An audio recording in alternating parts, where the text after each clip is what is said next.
Blog Talk Radio.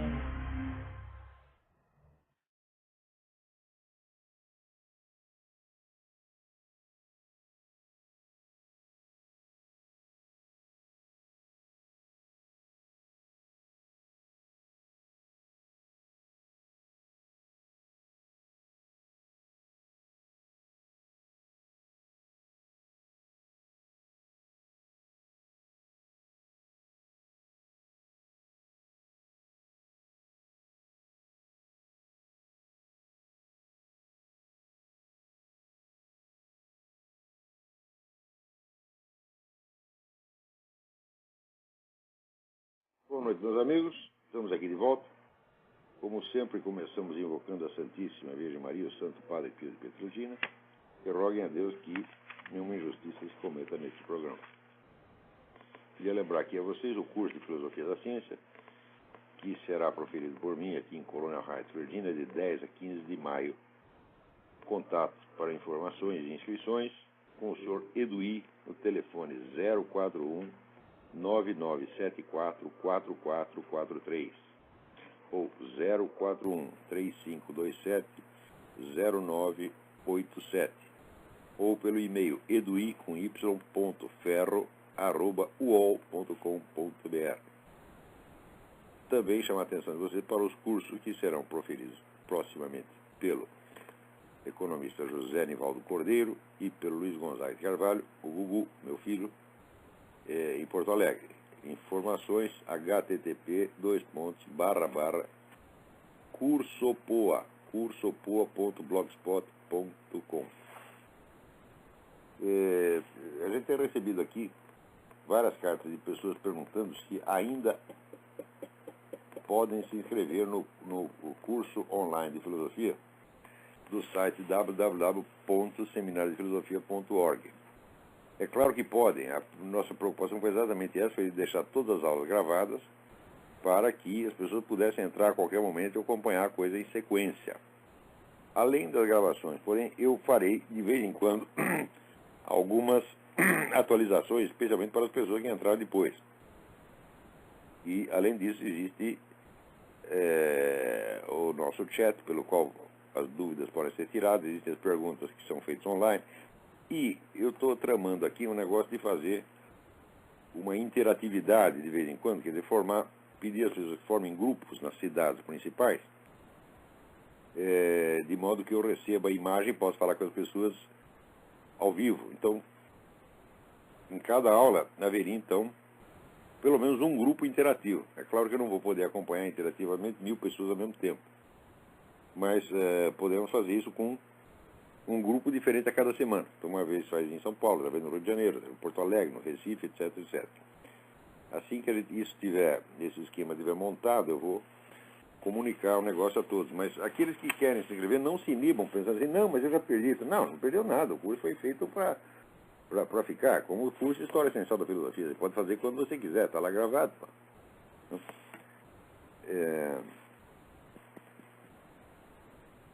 Muito bem. Aqui, nos Estados Unidos, o FBI acaba de invadir aqui um lugar em Michigan, onde havia lá um grupo terrorista cristão se preparando para a batalha com o anticristo. Ué, mas que raio de grupo terrorista? E que ato terrorista eles fizeram? Até agora não fizeram nada. O que eles estavam fazendo? Não, eles tinham lá, se reuniam, tinham umas armas. Mas se você for prender todo mundo aqui, todo grupo cristão que tem arma em casa, vai prender metade do país. Mas é claro que o governo está muito preocupado com esses grupos cristãos, terrorismo cristão, que nunca aconteceu. Não houve um só ato de terrorismo cristão em toda a história americana. Aliás, no mundo inteiro. Não tem nenhum grupo terrorista cristão que tenha feito alguma coisa. E aqui, no entanto, você tem campos de treinamento do Al-Qaeda, você tem infiltração de terroristas em tudo quanto é lugar. Isso aí eles não mexem, certo? Mas tem lá os rednecks, os caipiras, né, que reúnem, lê a Bíblia, cantam as musiquinhas, né, e passa óleo nas metralhadoras. Né, pronto, esses são perigosíssimos, tem que prender todo mundo. Quer dizer, nós voltamos no tempo da senhora Madeleine Albright, né, que achava que qualquer pessoa que lê muito Bíblia e está acumulando comida em vista do fim do mundo é um grupo terrorista. Pessoas são pessoas perigosíssimas. Onde é assim você se prepara para o fim do mundo? Onde é assim você lê Bíblia? É perigosíssimo. Então, vê que a política do governo americano é essa. Aliás, vocês têm que prestar atenção, porque esse negócio de perseguição entre religiosos, isso não é uma coisa casual, não. Você tem um esquema mundial, né, de opressão entre religiosos, um negócio planejado, isso faz parte, é uma coisa essencial do plano da nova ordem mundial.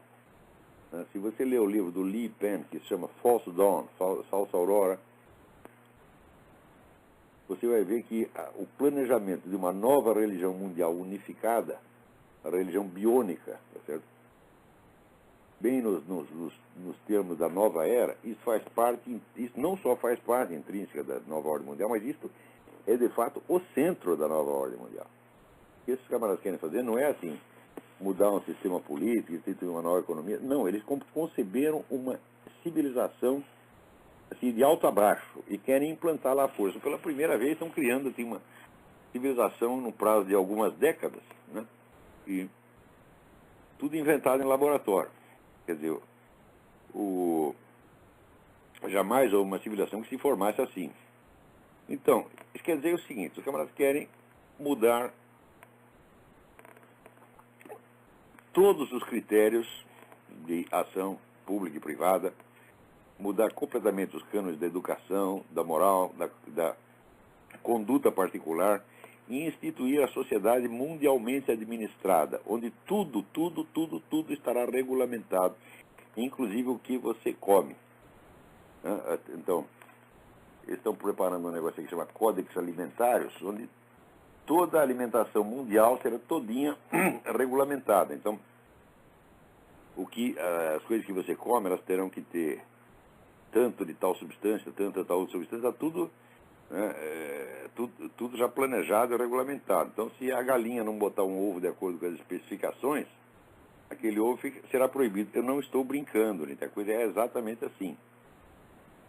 Aqui nos Estados Unidos você tem uma imensa indústria de suplementos alimentares, que isso salva milhões de vidas, né? Eu mesmo sei o benefício que eu tenho recebido de suplementos alimentares. Suplementos alimentares serão todos classificados como drogas, e se você os consumir, tá certo? Você corre o risco de ir preso. Agora, maconha, cocaína será liberado, tá certo?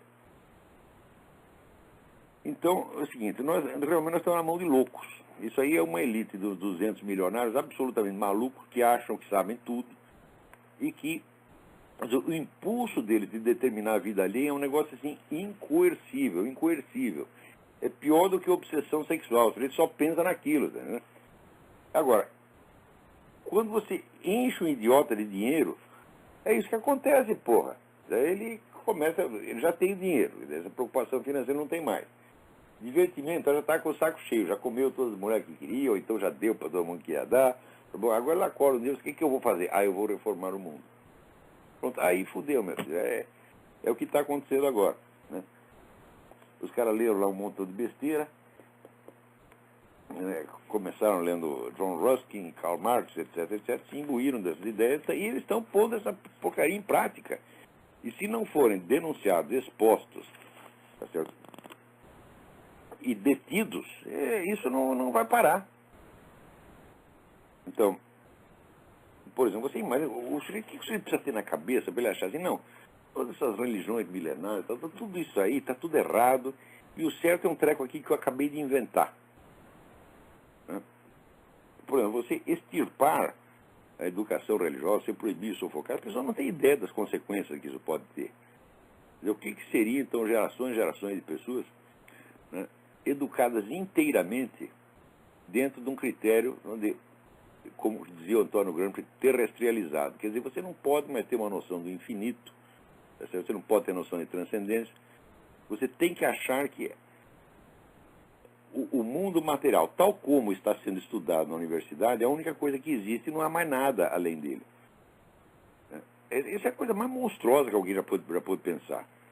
Tá certo? E não, se hoje em dia você vê essa decadência e corrupção geral das ciências, é porque essa corrupção já estava embutida na própria concepção da ciência moderna. Quer dizer, a ideia de que você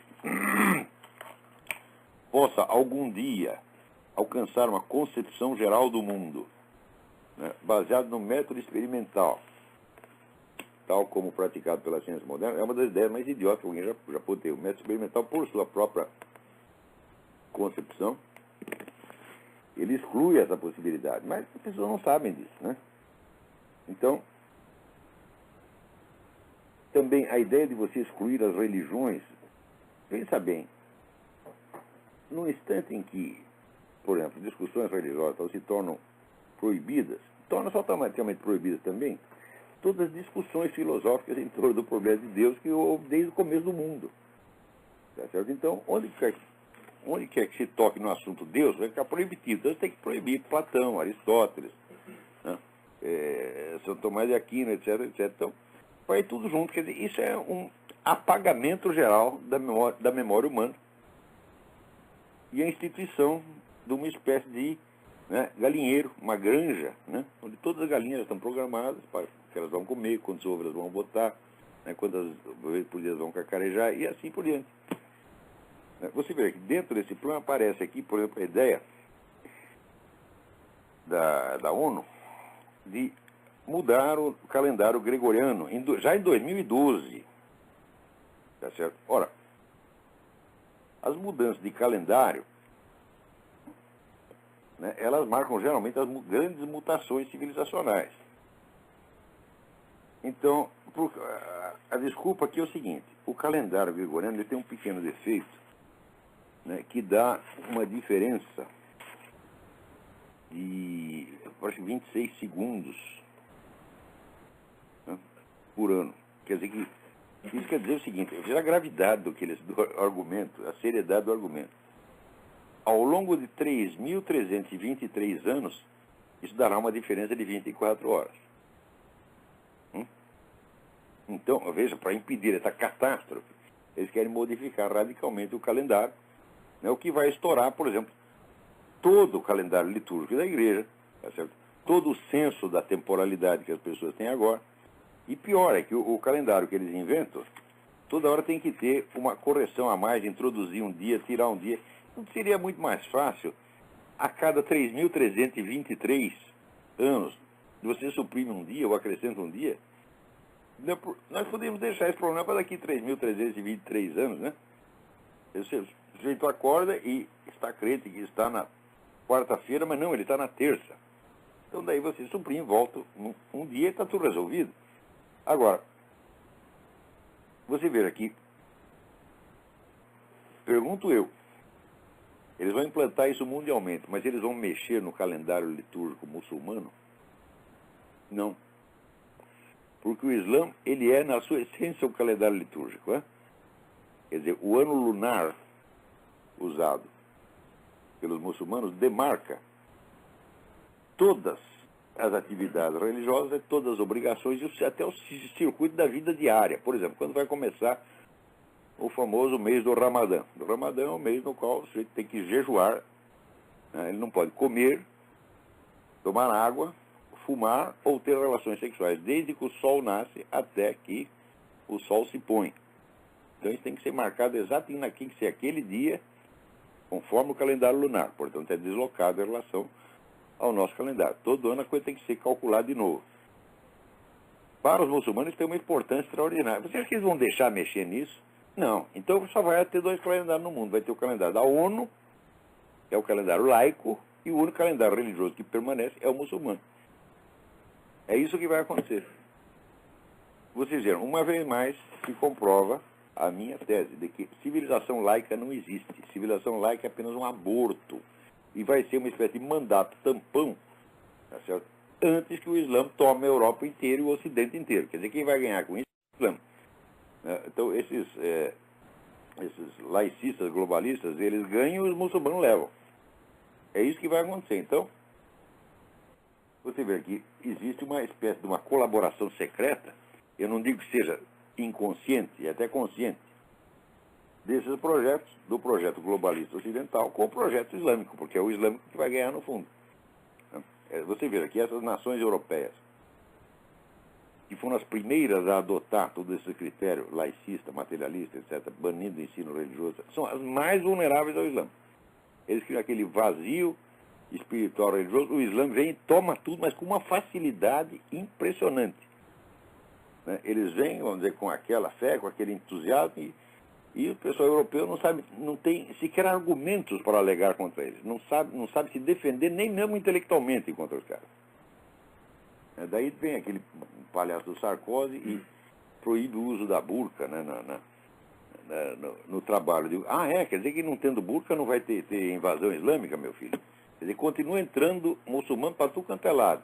Vai chegar a 10 mil por dia, toma os empregos de todo mundo, né? Ocupa o espaço, obtém direitos especiais, mas a burca não. Mas você também, que diferença é a burca? A burca não é obrigatória. A burca é apenas um costume. A burca não faz parte dos 5 pilares do Islã, não é absolutamente obrigatório. Em muitos países, as mulheres usam, vamos dizer, apenas um véu muito leve, que você nem percebe, ela fica muito mais elegante.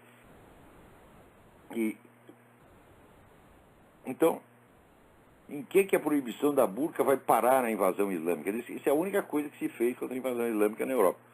Proibir a burca. Quer dizer, é uma coisa impressionante. Eu penso assim, está tendo uma avalanche, o sujeito embaixo está construindo uma barreira de palitinho de fósforo para ver se para a avalanche. Isso é tão ridículo. Olha, uma coisa assim que me deixa realmente assustado, a fraqueza e a covardia me assustam mais do que a agressividade e a raiva, porque a raiva tem limite, agora a covardia não. Um ser humano, a capacidade destrutiva de um ser humano tem limite, mas o cagaço não tem limite. O sujeito pode baixar, tá certo? Até um estatuto infra-humano. O sujeito vira uma minhoca.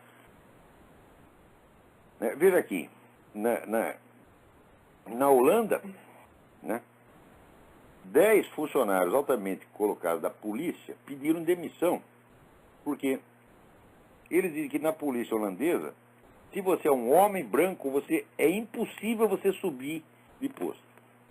A sua carreira está liquidada. Tem que ser mulher, ou islâmico, ou preto, ou qualquer coisa que não seja homem branco. Né?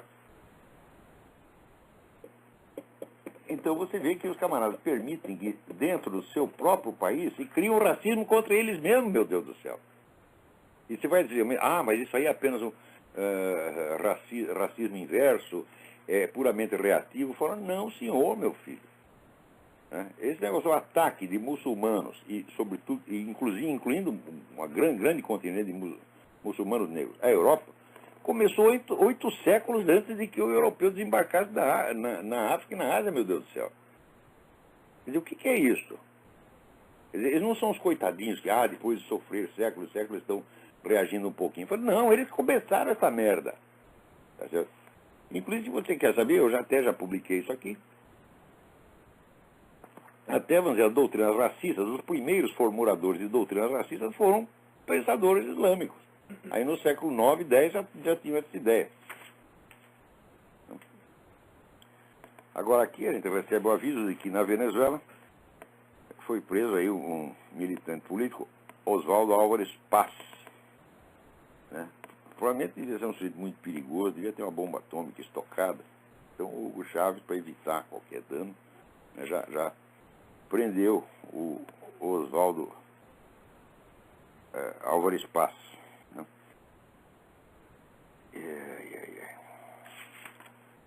O negócio tá bravo. Então, nós vamos ver se tramamos aí uma petição, um abaixo-assinado pela libertação do cara, mas, olha, esse negócio não adianta nada. Esse Hugo Chávez tem que ser tirado de lá a tapa.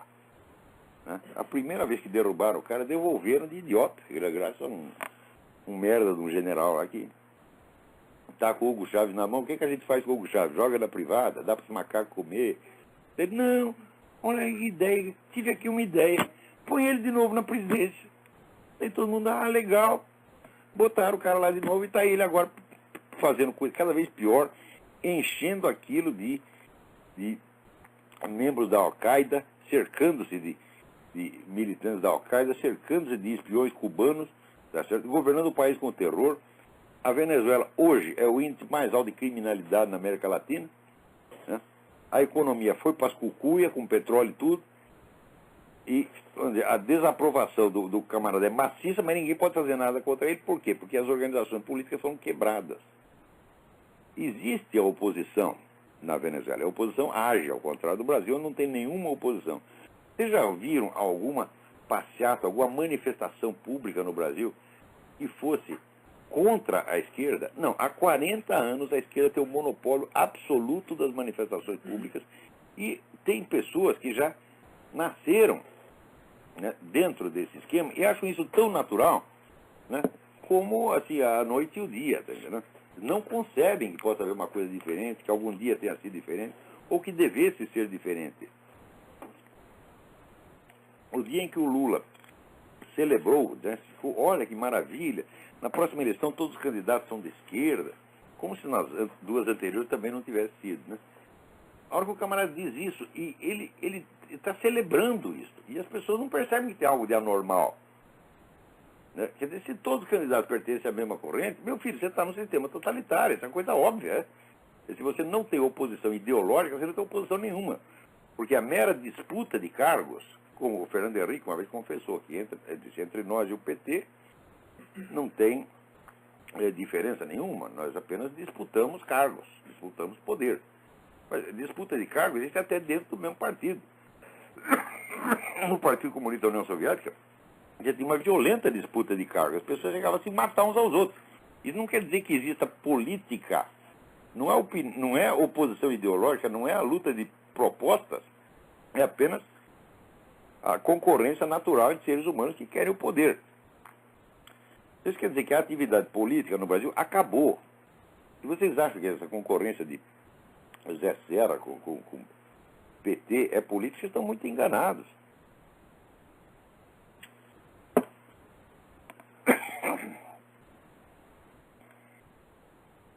Agora aqui, olha que coisa maravilhosa. Né? Saiu até na Folha de São Paulo. Né? Tem o projeto de reestruturação do Ministério da Defesa, né, entregue ao Lula pelo ministro Nelson Jobim. Né?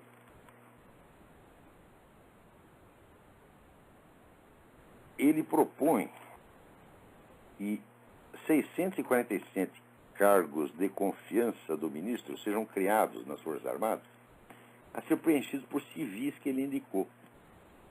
Então, isso aí, meu filho, é exatamente o exército soviético. Quer dizer, você tem os comandantes militares, mas acima dele, você tem o comissário político, que é de confiança do ministro, e que fiscaliza o que os generais estão fazendo. Agora as pessoas, quando a gente fala, não, isso aí é um sistema soviético, as pessoas acham que é figura de linguagem, que é uma força de expressão, quando é literalmente isso. Isso quer dizer, primeiro, já a criação do Ministério da Defesa já tirou o estatuto ministerial dos comandantes das 3 Forças Armadas. Uma vez eu tenho uma discussão com um idiota, um verdadeiro idiota, no Clube Militar do Rio de Janeiro. Ele achava lindo haver um Ministério da Defesa, porque os Estados Unidos também têm, então nós também temos que ter. Né? E eu disse, escuta, mas você não percebe que antes os comandantes das Forças Armadas eram ministros, agora eles são subordinados a um ministro, que é um político. Frequentemente um carreirista, um aproveitador, um vagabundo que nunca serviu às Forças Armadas, não prestou nem serviço militar, tá certo? Foi dispensado porque, sei lá, foi dispensado porque ou nasceu no dia, na data errada, ou era viado, qualquer coisa assim, e foi dispensado. O cara que nunca deu um tiro na vida, entendeu? Que só brincou de soldadinha de chumbo, se tanto. E bom, filho da puta desse do ministério para ele mandar. Né? Nos generais são pessoas que têm uma vida inteira de serviço prestado às Forças Armadas. Como é que um milico pode achar isso lindo? Né? Opa, agora eu não sou ministro mais, agora tem um cara que vai mandar na gente. Quer dizer, que espírito de servilismo. Coisa mais cheia. Quer dizer, a criação do ministério já foi essa merda. Né? E era previsível que a partir daí as Forças Armadas fossem perdendo cada vez mais prestígio, perdendo cada vez mais autoridade, como de fato aconteceu. Então agora chegou na culminação do processo. Agora são funcionários civis, são funcionários de confiança nomeados pelo próprio ministro, que vão lá mandar nos generais. Então, as Forças Armadas acabaram. E aposto que até deve ter gente dentro do exército que também diz, não, mas não é assim, você está exagerando. Oh, meu Deus do céu.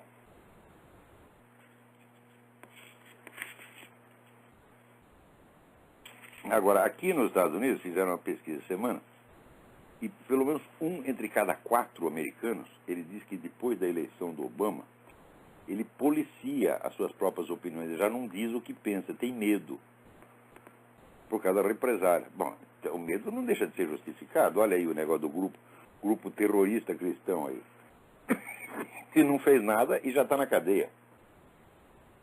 Rapaz, que os caras que fizeram estão sendo tratados como se fossem cidadãos americanos, né, imbuídos de todos os direitos civis da cidadania. Peraí, tem alguém na linha. Quem é? Alô? Alô, Olavo? Sim, quem é? Sim, Olavo, aqui é Gustavo, como vai? Gustavo, tudo bem? Tudo bem, graças a Deus. Olavo, primeiro gostaria de parabenizar aí pelo seu artigo em defesa aí à Igreja Católica, aos ataques do problema da pedofilia, que deixa os católicos mais preparados para responder aí o que o mundão, né, que nunca aceitou a reta moral cristã e agora está botando em risco, né, o dedo na igreja, né? Bom, eu tenho uma pergunta, aliás, um dado que eu queria te passar, não sei se você sabe dele, concordo plenamente com o seu artigo, mas há quando você fala de Bento XVI, enfim, de que ele estaria com boa vontade aí em botar a coisa à tona. O que, da minha parte, às vezes, eu confesso que eu fico meio duvidoso, né? Eu não sei se, por exemplo, existe em relação ao caso específico, agora eu vou citar, né, ao caso do padre Maciel, em 2006, né, ele, quer dizer, já era no papado dele, o processo canônico contra a pessoa do padre Maciel foi arquivado, alegando que ele já estava no estado de idade, já estava numa idade avançada e que por isso, então, iriam poupá-lo, né, de um processo canônico, né? Não sei se... Isso aí existe até na lei civil. O sujeito já está decrépito. Então, às vezes a própria lei para um processo. Isso aí é normal, não é nada. Agora, o Bento XVI, ele de fato mandou investigar a coisa. O inquérito estava encerrado e reabriu. Agora, o que eu não sei, e que acho que você tem razão de ter lá as suas dúvidas, é se a orientação que o Bento XVI está dando a esse problema no seu conjunto está certo. Por quê? Já começou com aquele negócio de pedir desculpa. Pois é, Como exato. você pode pedir desculpa, a igreja pode pedir desculpa por uma ofensa que foi feita contra ela. Porque esses camaradas que entram lá para se aproveitar da sua posição e praticar não sei quantos crimes, esses camaradas são a igreja, né? Como é que a igreja vai assumir os crimes deles, meu Deus do céu? Exatamente. Quer dizer que você vê, o mal que eles fizeram às vítimas é enorme, mas o mal que eles estão fazendo à igreja é maior ainda. Maior ainda, exato. Esses caras, a igreja não tem nada de pedir desculpa. Ela tem que acusar os caras e acusar os inimigos que estão infiltrando essa gente lá. Exato, porque ficou a dúvida agora dessas novas investigações, se o que foi reaberto foi o processo canônico que existia contra a pessoa dele, ou se essa intervenção... Não, é uma investigação totalmente nova. Então aquela continua... Agora o sujeito já morreu. Agora o sujeito já morreu. Aí eles Agora querem saber. O que o Vaticano quer saber é em que medida a atual diretoria dos Legionários de Cristo esteve metida nesse negócio. E eu não tenho a menor dúvida que esteve envolvida. Já que você levantou isso. O crime dele, não é possível que não haja mais gente envolvida nessa É batalha. absolutamente impossível. A começar pelo seu porcoeira, que é o líder atual. Porque esse era o braço direito do homem durante não sei quantos anos, sabia tudo. Mais ainda, note bem, esse Corcoeira soltou um pedido de desculpas outro dia, quer dizer, depois de negar tudo durante anos e continuar tratando o Maciel como se fosse um santo, soltou aí um pedido de desculpas. Quando você vai ver o pedido de desculpas, joga toda a culpa em cima do Maciel, que já morreu, né? Exatamente. E não menciona a perseguição que o próprio Álvaro Corcoeira moveu contra as vítimas para intimidá-las e calá-las. Exatamente. Quer dizer, agora está na moda, assim, pedir desculpa pelos crimes dos outros, você está entendendo? Para de maneira que você esconda os seus próprios. É o Aí seguinte, pedem desculpa, abafam tudo, fica tudo legal e a coisa continua se a gente saber o que de fato aconteceu, sem culpar quem verdadeiramente tem que ser culpado. Né? exatamente. Agora, veja, Ou a manchar a imagem da igreja como esses em caras segundo lugar, além de fazer isso, esse pedido de desculpa do seu Corcoeiro tenta dar a impressão que todo o problema que houve nos Legionários de Cristo foi um sujeito, quer dizer, tinha lá um pedófilo no meio que fez isso e mais aquilo. Mas presta atenção, o problema com os Legionários de Cristo não é o Maciel. O Maciel criou a organização e ele a estruturou toda para servir as finalidades dele. A estrutura dos Legionários de Cristo não é a estrutura de uma ordem religiosa normal. Ela tem certas peculiaridades que não se explicam pelas suas finalidades oficiais, mas só se explicam pelas finalidades criminosas do próprio Maciel. Por exemplo, para que precisa o tal do voto de segredo, que é uma coisa que nunca existiu? É um negócio herético, absurdo. Para que precisa um voto de segredo se não tem segredo nenhum para manter? E se ele instituir esse voto de segredo, quer dizer, desde o começo ele já está planejando essa coisa. Então, a organização foi estruturada para encobrir o crime. Segundo lugar, por que uma ordem religiosa precisa usar métodos de manipulação da conduta que foram inventados pelo tempo aí da Nova Era, ou inventados por escritórios de engenharia social, que são os mesmos que hoje estão trabalhando pela civilização do anticristo? Por que uma ordem religiosa tem que usar isto, em vez de usar os métodos disciplinares e pedagógicos tradicionais? Por quê?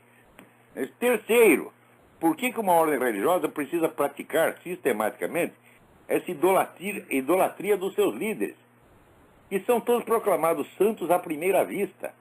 Tem um rapaz que me escreveu, eu conheci ontem o Álvaro Corcoeira, ele é um santo. E fica todo mundo com aquelas efusões de emocionalismo idiota, dizendo o cara é santo, o cara é santo, o cara é santo. Meu saco, a igreja leva 200, 300, 400 anos para decretar que o sujeito é santo. E esses camaradas todos, eles infundem na cabeça dos meninos a crença de que eles têm a capacidade de identificar a santidade à primeira vista, sem nada saber do cara e sem exigir dele nenhuma prova de santidade. Quer dizer, o sujeito é bonzinho, parece bonzinho, fala manso e está lá pedindo dinheiro para todo mundo. Está aprovado que é santo. Eu vi isso, homens adultos. Um homem adulto, um amigo meu que chegou aqui com essa babaquice, dizendo: Corcoeira? Corcoeira é santo, Corcoeira é santo. Que palhaçada, que coisa mais feia. Isso aí é blasfemar a santidade. Né? Eu me lembro, inclusive, Olavo, quando então, por que essa organização tem que ter todas essas peculiaridades? Essas não são mecanismos próprios de uma ordem religiosa, mas de uma seita criminosa. Então o problema não é o Maciel, o problema é a estrutura inteira da organização. Quando houve esse fato em 2006, porque eu cheguei a ter algum contato com alguns membros dos legionários, isso a questão de 8, 7 anos atrás. E na época, quando saiu isso, eu liguei para eles perguntando: bom, mas o que está acontecendo? Né? E a resposta deles era o seguinte: não, mas o Marcel está sofrendo que nem o Cristo sofreu, né, no seu silêncio. Eu falei: opa, naquela época o Cristo comeu um monte de menininho. Porra, o que é isto? O Cristo aceitou o processo. O que é isto, porra? O Cristo seria o primeiro a pedir... Se fala de que Marcel sofreu como Cristo, tem que levar um tapa na cara. Exato. E o Cristo... Marcel é o anticristo, um anticristo. Não é o anticristo, mas é um anticristinho, tá entendendo? Entre milhares que tem hoje. É um cara que merece todo o nosso desprezo, os assessores dele, os amigos dele merecem o mesmo desprezo, todos que calaram, todos que perseguiram as vítimas, que tentaram tapar a boca das vítimas. Esse pessoal tem todo que ser escorraçado. Eles não podem mais ter contato, não pode. Se não sofrer penalidade judicial nenhuma, pelo menos eles têm que ser afastados de qualquer função, né, na qual eles tenham acesso a jovens, porque eles estão acostumados a manipular esses jovens. O grau de manipulação da coisa é imbecilizante, rapaz. Eu vi isso acontecer. Eu vi também de perto. Inteligente que de repente fica com essa babaquice emocional, entendeu? E acreditam nessas besteiras, acreditam que os caras são santos. Pois o Marcel era proclamado santo até outro dia. Mais ainda, os livros dele ainda são a Bíblia da organização. Note bem, existe uma coisa nas ordens religiosas católicas que chama-se carisma fundacional. É o carisma. Carisma é o dom do Espírito Santo. Né? A palavra carisma tem dois sentidos. Um é dom do Espírito Santo, para o bem da igreja. E o outro é simplesmente uma capacidade magnética atrativa que qualquer líder vagabundo tem. Qualquer Hitler ou Fidel Castro tem. Tá certo? Esse filho da puta desse corcoeira continua usando a palavra carisma com relação ao Maciel, jogando com o duplo sentido da palavra. O Maciel tem carisma no sentido do Fidel Castro, o Hitler não tem dom do Espírito Santo nenhum. Quer dizer, isso aí é uma blasfêmia contra o Espírito Santo. Como falar em carisma? Não tem carisma nenhum. E eles continuaram com essa babaquice do carisma do Maciel até ontem. Agora não é mais o carisma do Maciel, é o carisma do porcoeira. Ora, vão a merda todos vocês. Eu não tenho respeito nenhum por essa coisa, tá certo? Ele disse, não, mas de todo o bem que os legionários fizeram, eu digo, cadê o bem? Cadê o resultado desse bem? Por exemplo, eles têm não sei quantas universidades, vai ver o que se ensina lá. Outro dia eu recebi a carta de um aluno de uma universidade dessa em Roma, um cara totalmente analfabeto. Eu vi a sua... Isso, essas coisas assim, não estão fazendo bem nenhum, estão tomando dinheiro pra caramba. Se você mede assim, o que eles tomaram de dinheiro do mundo e o suposto bem que fizeram, é absolutamente desproporcional. Bem fez o Santo Padre Pio de Pietrelcina sem receber um puto de um tostão. Não. O Padre Pio nunca tinha dinheiro no bolso. Nunca. Né? E quando tinha, ele botava na obra dele mesmo, que é o hospital que ele montou. É isso, Olavo. Porque Era mais ou menos isso. Agradeço. Estão corrompendo a própria noção de santidade, para que a pessoa não saiba mais o que é um santo. Falando em Padre Pio, não sei se o senhor chegou a ver numa revista também, Chiesa Viva, se não me falha a memória, sobre a nova catedral que fizeram para ele lá. É uma sacanagem, é uma sacanagem. O plano da catedral, a estrutura da catedral tem a forma de uma serpente. A estética da catedral é uma estética totalmente demoníaca. Exato. E os caras estão fazendo isso lá em Pietrelcina, para cuspir na memória do Padre Pio. Exatamente. Então, os cristãos têm a obrigação, os católicos têm a obrigação de ir lá e demolir esse negócio, a cada um com um martelo, com um machado, com uma marreta, vamos quebrar esta merda. Me chama de... Eu, se eu estivesse lá, faria isso pessoalmente. Olha, aqui, uma vez em São Paulo, havia um grande padre milagreiro, que era um grande orador sacro, grande exorcista e milagreiro, a gente fazia muitas coisas, era o padre Miguel Pedroso. Né? Chegou um dia que a igreja do padre Miguel Pedroso era pequenininha, era a igreja também de São Miguel, no Belenzinho, né? Quando tinha missa no domingo, os fiéis lotavam a igreja, lotavam a calçada, lotavam a rua, lotavam a outra calçada e lotavam os bares e as casas em volta. Era assim que era a missa do padre. Né? Bom, daí o pessoal da cura resolveu começar a sacanear. Já mandou o padre lá para uma outra igreja, na puta que eu pariu, ninguém sabia como chegar lá. Sumiram com o padre, que tinha estado 40 anos no lugar, que era uma tradição já do bairro. Daí vieram lá com a proposta, né? Aqui recebemos uma proposta de um arquiteto, e que ele quer fazer aqui um Espírito Santo eletrônico que sobe de dentro aqui. Eu falei, ih, caralho. Já estão melando todo o trabalho do padre, e estão agora querem fazer a mesma coisa com o Santo Padre Pio de Pietrelcina, o qual não está mais lá, porque enquanto ele estava, eles não iam brincar desse jeito, né? Não. É isso, Olavo. Agradeço a atenção e só aproveitar e fazer um apelo, né, para os católicos, em vez de ficarem aí perplexos sem saber o que está acontecendo, né, aproveitarem para estudar aí, para ver que... Né, agora é que tem que defender, que está sendo assaltada desde dentro e desde fora, e de fora tem essa mídia canalha, esses chacais da mídia. Canalha. E dentro está cheio de maciéis e corcoeiras. E a gente ainda fica querendo alisar a cabeça dos filhos da puta. Né? Isso se não chegar um papa e não pedir desculpa. Desculpe, meu nome tu não vai pedir. Não. Eu não mexi com menino nenhum, eu não fiz nada disso, eu não tenho nada a ver com isso, você está culpando os inocentes. Você está culpando, tá certo? Os santos e mártires que são a igreja, que se você falar pede perdão em nome da igreja, você está assumindo o pecado, porra. Exato. O pecador que peça, a igreja não tem que pedir perdão em nome dele. Exatamente. A igreja pode interceder pelo pecador perante Deus, mesmo que seja um criminoso. Isso ela pode fazer. Agora, perante o mundo, não. A igreja não está aí para representar o pecador perante o mundo, né? e pedir perdoe o Maciel, perdoe o Corcoeiro. Não pode fazer isso. Porque senão está assumindo, está cuspindo na própria cara. Então, eu estou dizendo que o Papa está fazendo a coisa certa no que diz respeito à investigação. Mas eu não sei, eu não tenho certeza de que ele tem a visão realista da coisa. Eu duvido da seriedade da coisa, Olavo. É isso que eu não vejo consistência, entendeu? Por exemplo, agora eles andaram soltando uma nota dizendo, não, então a partir de agora nós renegamos, né? O nosso fundador. Pô, assim, é como se fosse uma espécie, agora nós já estamos renegando, não enche mais meu saco, vai ficar tudo... Renegando o caralho, assina um cheque aí, dá uma indenização monstruosa, tem que pagar para todas as vítimas. E não é com o dinheiro da igreja, não, com o dinheiro deles. Com o dinheiro deles. Olha, eu acho o seguinte, se o Papa tentar salvar a reputação da organização, né, se limpando só no Maciel e desculpando tudo mais, fala, bom, aí a igreja está acabada. Ele não dá para salvar a igreja e os legionários de Cristo ao mesmo tempo, vai ter que escolher. Vai ter que cortar na própria carne e cortar fundo. Tá certo? E tirar a pústula que está lá. Exatamente. Agora não tá, a coisa não está mais para brincadeira, porque você veja, eu até acabei de escrever um artigo dizendo isso, você vê que os inimigos da igreja em geral, que estão dentro dela, são caras, ou são heréticos, são caras modernistas, caras teologia de libertação, e eles então o que eles fazem? Eles deformam a doutrina, deformam a liturgia, etc. Agora, a turma do Maciel, o legionário, não, eles mantinham tudo bonitinho no lugar, tudo arrumadinho, para corromper no nível mais fundo, corromper no centro.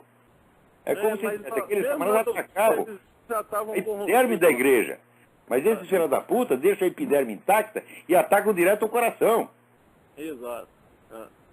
Mas, assim, desde a doutrina, eu cheguei a participar alguns meses da tal da escola da fé deles, né? E logo saí, porque um dos pontos logo na primeira discussão, eu já percebi que havia uma certa tendência, né? Que era a questão de Adão e Eva, do pecado original. Então, que eles diziam que Adão e Eva não teve lá tanta culpa no pecado, né? Eu levantei e falei, bom, mas não teve tanta culpa, então Deus, né, nos tirou do paraíso por um ato em que ele não teve culpa, então, portanto... Então foi um ato de arbitrariedade Deus. Se Adão e Eva não teve culpa, quem mais teve?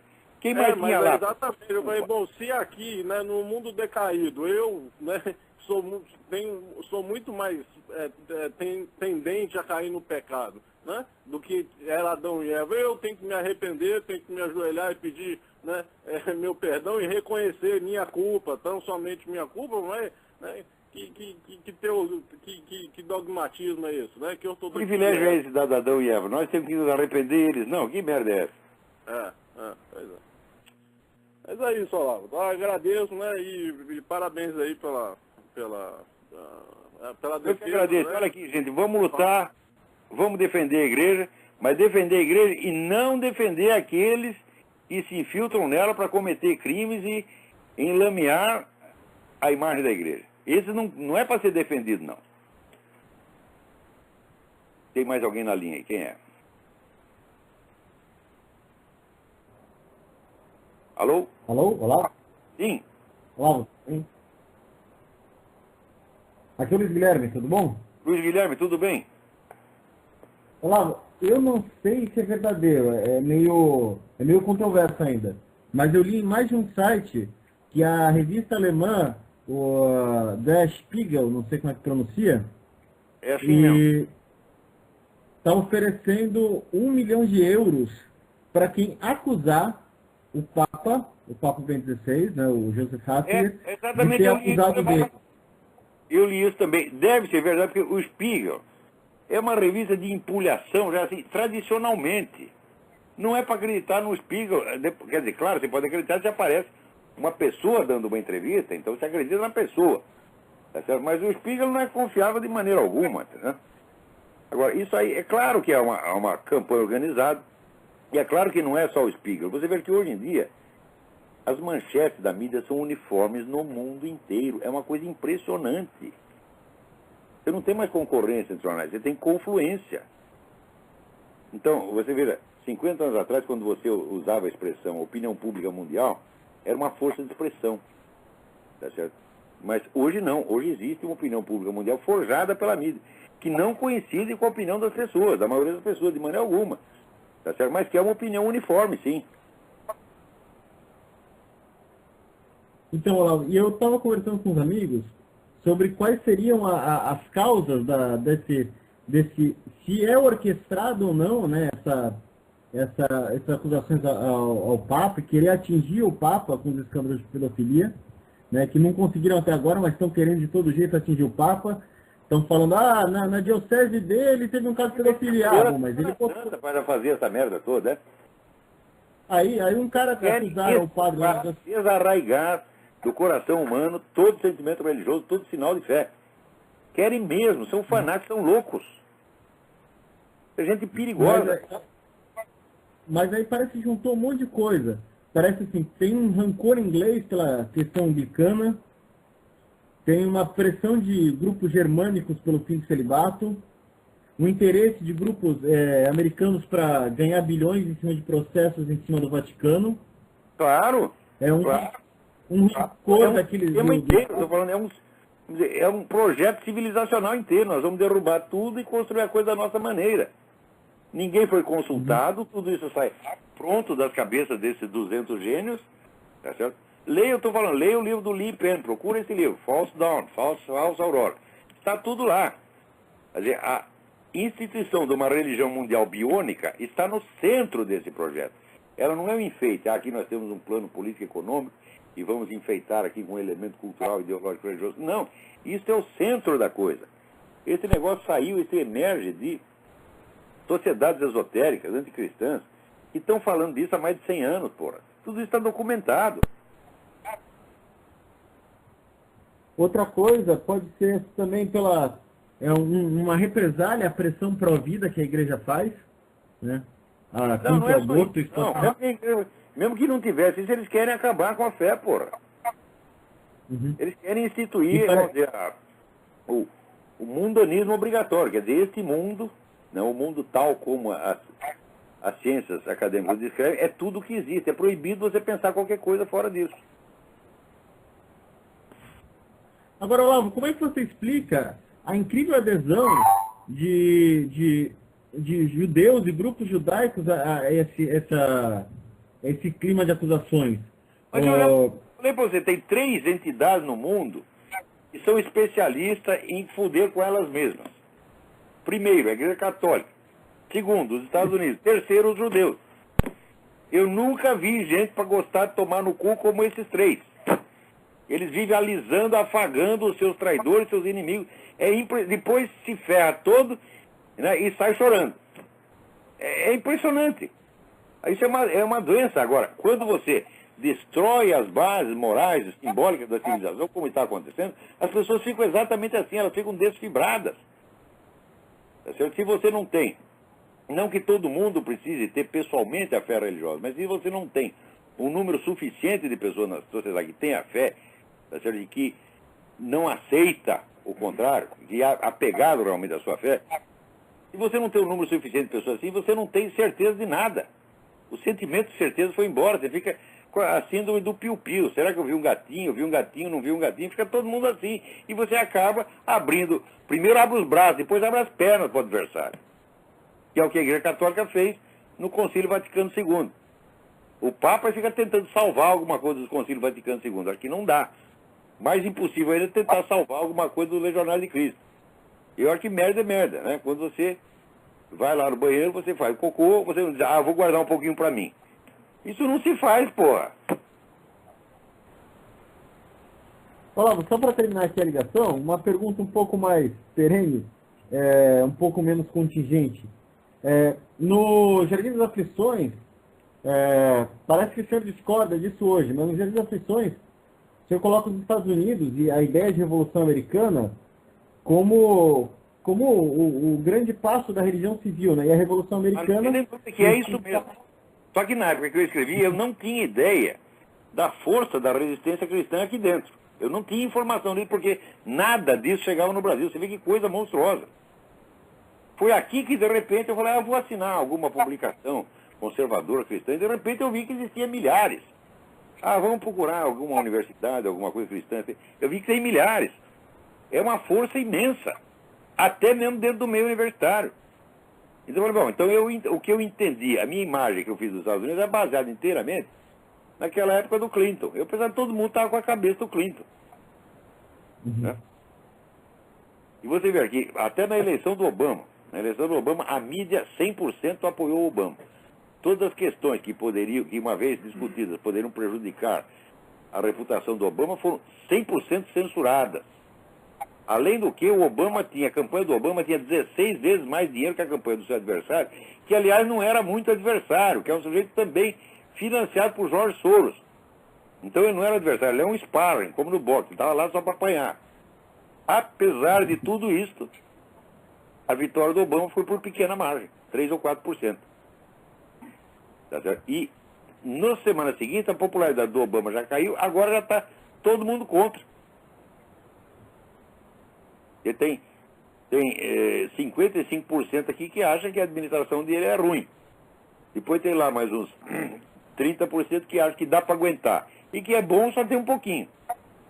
Os mesmos caras que votaram no Obama, né? Tá que nem aquela mulher, você lembra aquela mulher que, né, ficou pelada em cima da caixa do correio? Ô Obama, cadê a minha casa aqui? Você não ia pagar a minha hipoteca? Paga aí, filha da puta. Tá certo? Já tá todo mundo assim. Tá com o Obama, em vez de pagar, tá jogando imposto em cima das costas dos caras. Quem é que vai gostar de uma coisa dessa?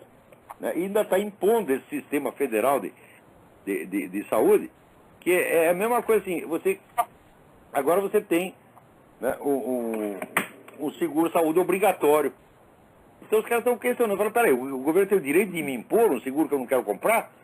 Se eu quero comprar um outro, por que eu não posso? Né? Se tem um particular que me oferece mais vantagem, por que eu tenho que aceitar essa merda do governo? Né?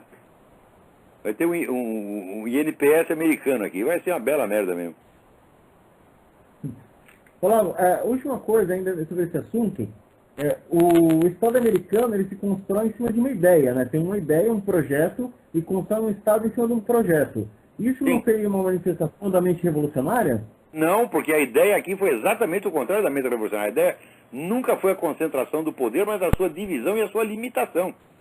Isso foi levado a sério durante bastante tempo. Agora, tem sempre que aparece cara que tem ideia contrária. Então ele disfarça, ele usa a linguagem da independência americana, a linguagem dos Founding Fathers, mas quer fazer o contrário. Se você quer saber, um desses foi o Lincoln.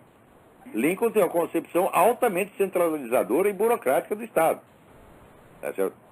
Então, naquela época, ele já instituiu coisas que nunca tinham sido. Censura a imprensa, mandou prender os adversários, fez lá um monte de coisa. Tá certo? Daí, como estava pegando mal, daí ele inventou retroativamente a desculpa de que era para libertar os escravos. Ele que nunca tinha ligado para isso. A guerra não começou por causa do problema de escravidão. A retórica da anti-escravidão entrou depois como justificativo. Então, tem um livro do sujeito chamado Di Lorenzo, 2 livros sobre o Lincoln, né? Você vê que o Lincoln tinha, por um lado, tinha grandes méritos de estadista, foi um grande líder, mas as concepções dele não eram assim, não eram tão maravilhosas quanto o pessoal imagina, não. Né? Depois, quando veio o Wilson também era um burocrata. Depois o Roosevelt, né? Depois o Clinton e agora o Obama. Eles sempre tem os caras que eles têm um fundo de ideias socialistas. Eles querem centralizar e querem aumentar o poder do Estado. Para aumentar o poder do Estado é a coisa mais fácil do mundo, porque essa é a tendência natural do próprio Estado é crescer indefinidamente. Então, Hegel já dizia que o Estado é a culminação da razão humana. Claro, o Estado é a administração, é o domínio racional sobre toda a sociedade. Tá certo? Agora, é o domínio, os meios que ele usa são racionais, mas a própria existência dele, a expansão dele, não tem nada racional. Mas eu acho que é um processo quase incoercível. A gente tem que lutar contra isso o tempo todo. Só uma última pergunta interessante. Na hora que os Founding Fathers eles projetam como deve ser a sociedade americana, eles não estão agindo da mesma forma que eles não projetaram nada. Né? O que eles fizeram foi, eles pegaram todas as leis que já estavam em vigor, leis herdadas do sistema judicial inglês, e adotaram aquilo. Eles não inventaram nada novo, não. Eles não criaram assim, uma concepção, não eram engenheiros sociais. Né? Tem o famoso livro do McLaughlin, que é a História Constitucional dos Estados Unidos, ele deixa isso muito claro. Né? Eles praticamente não inventaram lei nenhuma. É tudo coisa que já existia. Eles quiseram consagrar os direitos tradicionais e impedir que o crescimento do Estado sufocasse esses direitos. Então não foi uma revolução no sentido técnico que eu uso o termo, tá, né? Foi uma guerra de independência nacional, ponto final. Cid Olavo, muito obrigado aí, uma boa noite, fique com Deus aí, você e sua família. Obrigado eu. Então, olha, a mentalidade revolucionária, né, não é que o sujeito faz um negócio que ele mesmo chama de revolução, nem por isso é mentalidade revolucionária. Nem todo plano de futuro também é mentalidade revolucionária. A definição de revolução é o seguinte, é um projeto de reestruturação profunda da sociedade, baseado na concentração do poder. Se não tem essa união indissolúvel, né, do projeto de futuro com a concentração de poder, não é um processo revolucionário. Por exemplo, você pode ter uma concentração de poder sem um projeto de futuro. Por exemplo, um governo de emergência que você cria para sufocar uma rebelião, como aconteceu na Áustria, no tempo do Dollfuss. Era um governo autoritário, uma centralização de poder, mas ele não veio lá com um projeto de futuro. Ele só quis tinha lá os nazistas, os comunistas fazendo uma baderna e instituiu um governo autoritário para sufocar aquilo. Terminada aquela situação, o governo volta para casa e volta tudo ao normal. Então é um governo autoritário, mas não revolucionário. Do mesmo modo que o Pinochet, no Chile. Ele tinha lá uma revolução em curso, cria-se um governo autoritário que sufoca aquilo. Tá certo? Não é revolucionário. Agora, também nem todo projeto de futuro é revolucionário. Não é porque você decidiu, vamos aqui, sei lá, criar um banco para financiar a agricultura. Projeto revolucionário. Claro que não. Né? Você querer a melhora da sociedade não é um ato revolucionário em si. Agora, aqui a Revolução Americana, chamada Revolução Americana, o propósito dela foi realmente criar um sistema no qual o poder fosse impedido de se expandir além de certos limites. Né? Quer dizer, você não pode esquecer que a Revolução Americana nasceu de um acordo entre estados independentes que escreveram a Constituição para preservar a sua independência. Tanto que na Constituição está assim, todos os direitos que os estados não cedem expressamente ao governo federal neste ato, permanecem direitos dos estados. E isso funciona, apesar de todos os ataques que o federalismo sofreu, isso ainda funciona hoje. Tanto que esse plano do Obamacare, plano de saúde do Obama, vários estados já disseram, nós não vamos seguir, porque nós, como Estado, não autorizamos o governo a nos impor isto. Então, como nós não cedemos expressamente esse direito ao governo federal, ele não tem esse direito e o direito é nosso. Então, quem decide o nosso plano de saúde somos nós. Isso é divisão do poder e isso foi a Revolução Americana. Então, só se chama revolução no nome. Na verdade, foi uma guerra de independência nacional. Então, acho que por hoje nosso tempo aqui acabou. Até a semana que vem. Muito obrigado.